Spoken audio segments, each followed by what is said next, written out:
That is the most important part of gardening, is getting the soil prepared properly. So when I lived up in Michigan, we had soil, but I still added minerals and microorganisms to the soil because it's lacking. The government did a study in 1936 that proved that the United States soil all across the nation was depleted in minerals. And they said that the food that we're now eating coming from it is starving us, and it can't be remedied until the soil is brought back into proper mineral balance, and it has not gotten better. So as a matter of fact, the food in the grocery stores is very depleted of minerals, and as we talked about earlier, many of them have many toxins on them that cannot be washed off, cannot be peeled off, and cannot be scrubbed off.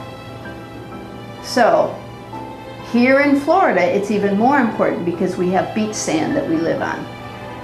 So what we do here is we replace the sand with good soil, and then we add our products. Now, I gotta back up just a little bit. When I moved down here, you know, I've been an organic gardener my entire life. I've been growing food. I've helped a lot of people grow food because I've been an organic edible landscape designer for over 25 years. Well, when I moved down here and I started gardening, my first 2 gardens were miserable failures, and I went, what's going on? Because I can garden, so I had to figure out how to do it, and that's what I teach. Because then when I figured it out, I started growing gardens, and I purchased a little peach tree that was shorter than me, a little skinny thing, and I planted it the way I'm going to tell you right now. And within a year and a half, it was 12 foot tall, 5 foot wide, and I harvested well over 800 peaches that were juicy, delicious. I think they were the best peaches I've ever eaten in my life. And I started inviting people to come over and see my gardens. And they'd come and they'd look and they'd go, you can't grow gardens like this in Florida. You must be using magic. And I heard that a lot because I had various fruit trees, I had vegetables, herbs, and they were lush and beautiful and delicious. So people started asking me, please teach us how, because we don't know how. And so they convinced me to open up my company again, because I had closed it down when I moved down here. So the #1 product are minerals. So these are minerals mined from an ancient seabed out in Nevada. So it's God-made, it's not man-made, and it's rich, full of minerals, and it's balanced. So it's very, very healthy.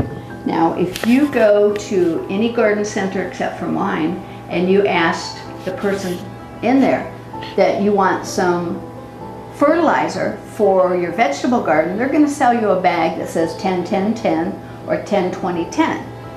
What that means is if it's 10-10-10, it's equal parts nitrogen, phosphorus, and potassium, and those are man-made from petroleum products. It's not something a plant would ever ask you for. And if you do your research, and I've done a lot of research, it all comes down to they need 90, 91, or 92 minerals in the soil to be healthy. That's why this is so nice, because it's mined and it's all natural. So when you give this, you put this into your soil and the plants take it up, it's a whole food for the plants. They do phenomenal, they love it. Then you know how we have the good bacteria in our gut and that's our immune system? Well, we're supposed to get that from the soil as well. Have you ever eaten fresh blueberries or fresh grapes right off the vine? Well, remember that little silver sheen on the outside? Yeah, well, those are the microorganisms. So we're supposed to get everything we need from our food. So, because now minerals are elements essential for life. Essential, and that's all life. Human life, plant life, bug life, every life. And these microorganisms are alive and they can't live without minerals. So if you're just trying to grow in beach sand where there's no minerals, you're probably not going to have any, if very many, microorganisms. So this contains all the families of all the microorganisms that are supposed to be in the soil. So when you add these two together, you create a living community with the worms, the plants, the insects, all working together, the microorganisms, so that you don't get bugs, you don't get disease, you don't have problem plants. So the first 2 years I was here, these are the 2 products that I used. And we do sell it in 2 different sizes, that's why you see 2 containers. But this is what I used. And then people were coming to me and going, you know what the problem is? It's tomatoes. I can't grow tomatoes, they die, they'll produce 2 or 3 fruits and then they're done. What can I do? So I said, let me do some research on that. So I did some research and I found out that tomatoes want a pH of 6 to 6.5. They also want a lot more calcium than is in the soil. And then they're also very susceptible to a microscopic critter in the soil called nematodes. So when the nematodes find an unhealthy tomato, they go right into the roots and they start colonizing and the roots get all swollen. It sucks the energy out of the plant and it dies. So I said, okay, now what? I know what tomatoes want and what they need, but what do I do? So somebody called me up one day and says, hey, I've got 1,800 pounds of bat guano. Would you like to buy it? And I went, let me get back to you on that, because I wasn't sure. So I did some research on bat guano. Amazingly enough, it lowers the pH of the soil, it kills the bad nematodes, and it has lots of calcium. So I called him back and goes, yeah, send it to me. And so I started putting this into the soil for tomatoes, and it was amazing. I took a tomato plant over to one of my customers' house, and it was a dwarf one, and it was about this big when I planted it. First of all, I used all 3 of these products in her soil. And at the end of the month, that dwarf tomato was now this big, this wide, and it had like 6 or 8 ripe tomatoes on it. It was gorgeous. And the same happened with the rest of the tomatoes I planted. I'm going like, this is good stuff. So then I was at my house and I needed to plant some cauliflower and broccoli plants. So I'm out in the garden and I'm digging my holes because I already have good soil because I prepared it. And I'm getting ready to plant the cauliflower. I go, you know what? I want to see what this does for cauliflower. So I dug my holes, I put in this and this, and I gave them some of this, just a tablespoon or 2. And then when I got done planting all that, I got busy and had to do something else. So I had to come back about a week later to get my broccoli in the ground. Well, what I noticed was that the cauliflower was quite a bit bigger than the broccoli, and they were the same size when they started. So now the cauliflower is big, and I said, it's just been in the ground, it's getting watered and taken care of, so it's growing happy. So I planted the broccoli, and I said, no, I'm going to see what happens. You're not getting it. They got it, but you're not. So a week later, I checked on it. Well, the cauliflower is still significantly bigger. I went, okay. And a week later, I go back and check, and it's still growing bigger, and these guys are still smaller.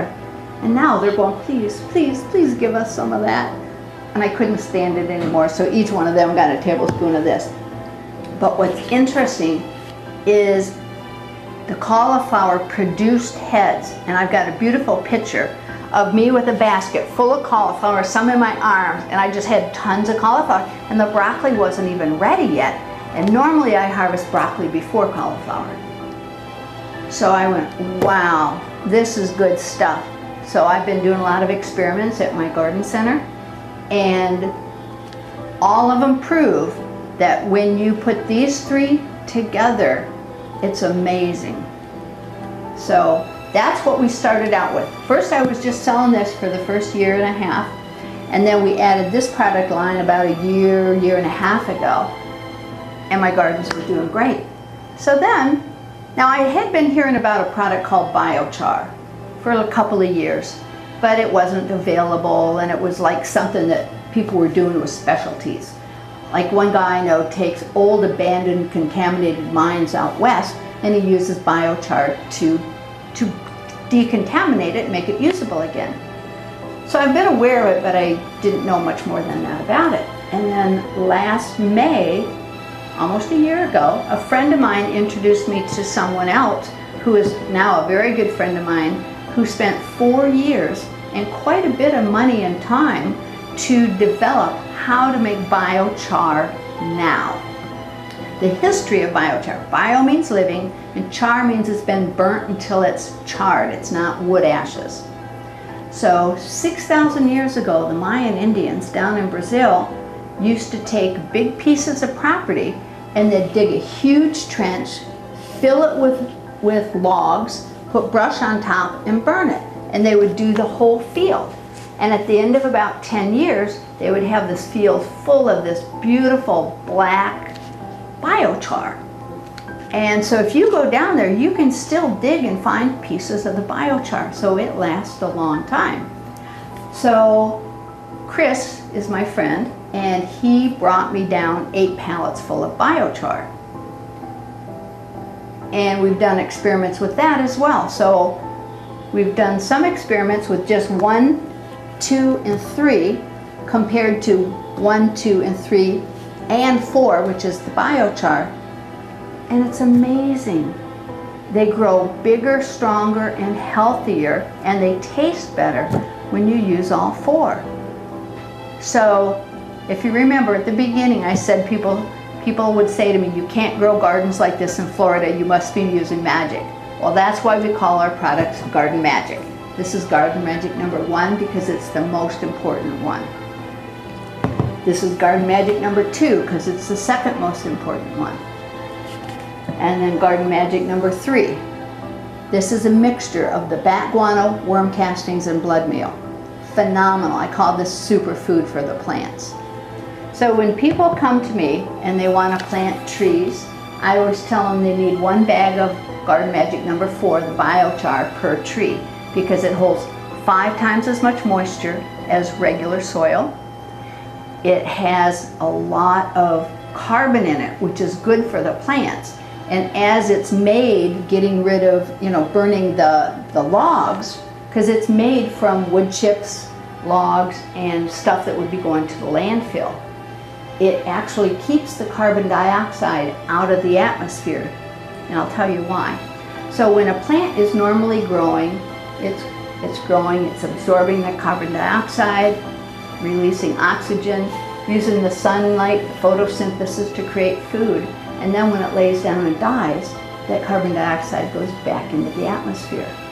Well, when the biochar is made, it keeps the carbon dioxide in the soil. So that's good because the plants want more carbon, so it prevents air pollution. It's keeping the logs and the wood chips and stuff from the landfill, so it's good for the land as well. And then because it helps hold extra moisture and nutrients, it's just a phenomenal product for the soil as well as for the gardens. So you'll water less, you will use less nutrients, and the products will go much, much better. So those are the 4 products that we sell, and we are a complete landscaping service. So if you want us to come and put your garden in, we will do it. I will teach you all aspects of gardening. So if you want to do it yourself, you can. And then we have these wonderful products, and the plants that we sell are very specific to Central Florida. So that's fruit trees, vegetables, and herbs. So I want you to come over and see my garden center soon and get a tour of my gardens. You'll get to taste food from my gardens as well as get a glass of fresh iced tea. So I hope to see you soon. Thank you.